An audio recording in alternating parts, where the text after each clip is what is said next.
Hi guys, it's Naturally B here, and if you would like to see how I achieve this look, stay tuned and I will walk you through step by step on the materials that I used, how I cut the hair, what kind of hair I used, and how I installed it.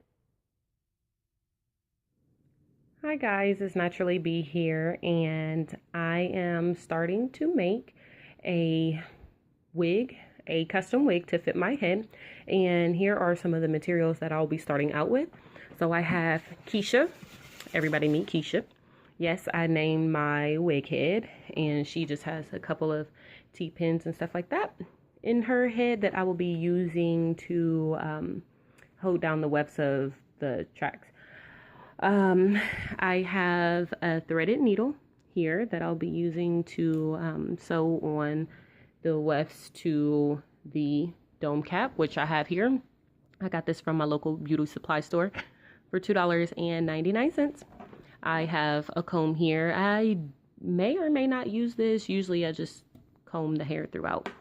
A nice pair of scissors. Now I do not cut the wefts. However, I will need it to cut the thread. So that's what the scissors are for. But I just do like a lapping method with my wefts. So no, I do not cut my wefts because it increases, I can't talk today, increases shedding. And then of course the bundles here. So here is the silk base closure that I'll be using. And then this is just like the first half of the hair. I know it's all like bundled up, but that's been washed and shampooed and dry and whatnot. So I kind of just have it laying here on the table next to Keisha, all ratchet. So yeah, I am going to go ahead and get started. I have to take these T-pins out of Keisha's head so that I can fit the dome cap over her head. Okay, so Keisha has on her dome cap now. I just simply place the dome cap over her head, as you can see, and I am going to place this onto my wig stand that I have attached to the table here. And ignore Daisy under the table. Hi, girl. She is the new dog that I just got about a week and a half ago. So she's new. Don't you go in my closet. She's just here exploring, watching Keisha get her wig split. So here at this part of the video, I'm basically just explaining what I'm doing, which is sewing the closure, the silk base closure, down to the actual wig cap. So I am using a needle and thread to sew that down, and I have T-pins actually holding the closure in place to the actual dome cap that I'm sewing it to. So I did measure this on my head first as to where the closure should be sewn down to the dome cap to make things a little bit easier for me. And just to kind of elaborate on how I sew the closure down to the wig, you can see there in the image that the lace closure is still attached to the closure, or the lace is still attached to the closure. I cut that off after I am done sewing everything on, just for a cleaner finish. Also, when sewing the wefts onto the dome cap, I do not cut them. I use the fold over method. There are plenty of videos on YouTube. I didn't actually record that part because the way my camera is set up is a little bit ghetto. So I didn't have the opportunity to record that part, but I do use the fold over method. I do not typically cut my wefts as it leads to shedding. So I did not do that in this video. Also, guys, ignore the back of my head. So it looks like I have a nasty, nasty kitchen back there. I actually have an undercut now in which I am going to do a review of that. I absolutely love my undercut. At this point in this video, I was about 3 to 4 weeks in without an actual haircut because I was waiting until I got the wig finished to go and get my hair cut. That way everything could be on fleek. So right now, yeah, the back of my neck is looking real bad. So ignore that. It does not look that bad now, and it wasn't brushed out in this picture or in this video, which makes it look 100 times worse. But yeah, my kitchen was looking terrible. And hi guys, it's naturally me. Ooh, ooh, ooh, ooh, ooh, ooh, ooh, ooh. Might leave it alone. So I finished my wig, and it looks crazy right now, but that's fine. We're gonna fix it up. I'm undecided if I want to leave it long or short, because I like it long. Because I like going, hey guys, it's naturally me. Ooh.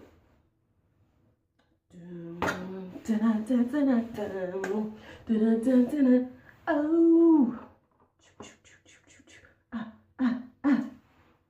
Okay, let me stop playing around.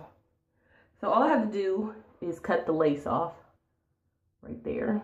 Got to cut that off and then style it. So my original plan was to cut this into a bob, which I still am probably going to do, but I wanted to show you which hair I used because it was really cheap.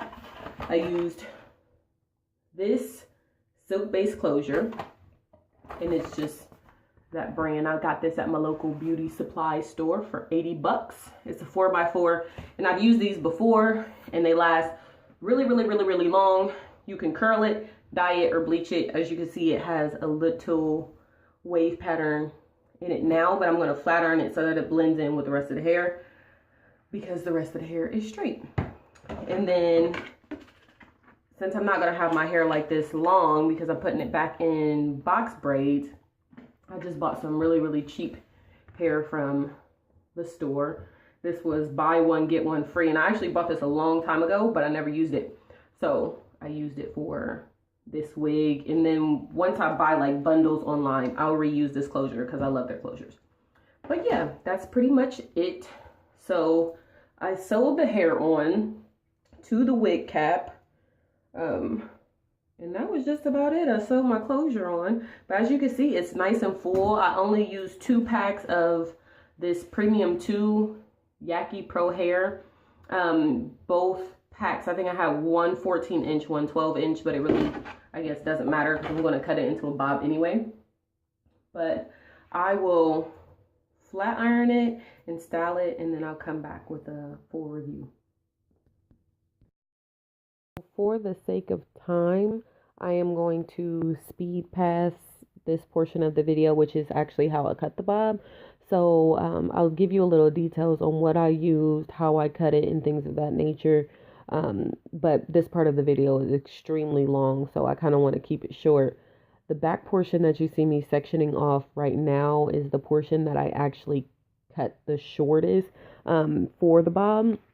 And then the 2 sides were cut in a sloping manner. So as you can see, I've already braided my hair down so that the wig lays flat against my head. The back portion, I actually cut using hair scissors that have only been used on hair, because when you use scissors on other material, it kind of messes up the blades and it doesn't have like that sharp cut that it should have when you're cutting hair. I also used a pair of clippers as well to kind of give it a clean finished look, so that, you know, the hairs aren't out of place or anything like that. So this was my first time actually cutting a bob, so I was extremely nervous, which is why this video is so long. It took me forever to do, or I guess I could say I took my time actually cutting the bob to make sure that it was okay and even. So I also used a pair of thinning, I think they're called like thinning shapers or something like that. It looks like an actual comb, but it has a blade on each end. So one end is where the blade is closer to the tip so that it cuts more off of the hair, and then the other side, the blade is further away so that it cuts less. So I use that to create layers in the wig, and to give it kind of like a finished look, so that when I curl it, it's layered and it's not just all straight and like a blunt cut.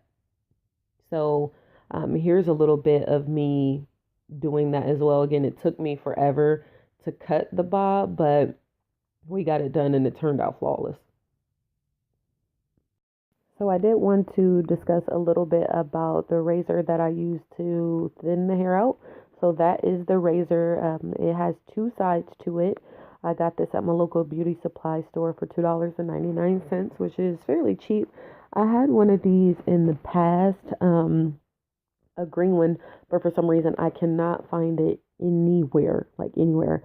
I feel like this has Kennedy written all over it, which is my toddler, and she might have cut her baby doll's hair with it. I don't know, but I couldn't find it anywhere, so I bought a new pink one. So this is actually really good for layering the hair. It is so easy to use. Again, it has two sides to it. So one has a blade that is closer to, I guess, the edge of the comb, which cuts off more hair, and then the other side has like a shorter blade, which cuts less hair. So I use this throughout the entire wig to put all of the layers in the hair and to thin out the entire wig because again, I only used 2 packs and then the silk base closure, and it was pretty thick once I was finished. So I thinned it out so that it has like a more natural look, and I used those actual thinner comb or whatever it's called to thin the hair out. Hi guys, it's Naturally B here, and I wanted to show you guys the final result of the custom wig that I made for my head. And this is it. It's cut sort of in a bob style. Here, I'll take off the vest so that you guys can really see it against the white shirt. So that's it from the front, and I just put some curls in it with the flat iron. This piece will not do what I want it to do, but that's fine. And then I'll show you guys the back. That is the back. You can see it's a little layered. I wanted it a little shorter, but I think I might just keep it how it is now. But yeah, this is the final result. And as you can see, I have a middle part here that I actually haven't tweezed or anything. I really didn't need to tweeze it. And then there's just like a little bit of what am I trying to say? A little bit of concealer on it to help it to blend in with my actual scalp color. But I think that it looks good, and I love the curls to it as well. Again, here's another back view of it. So like, comment, describe, and let me know what you guys think.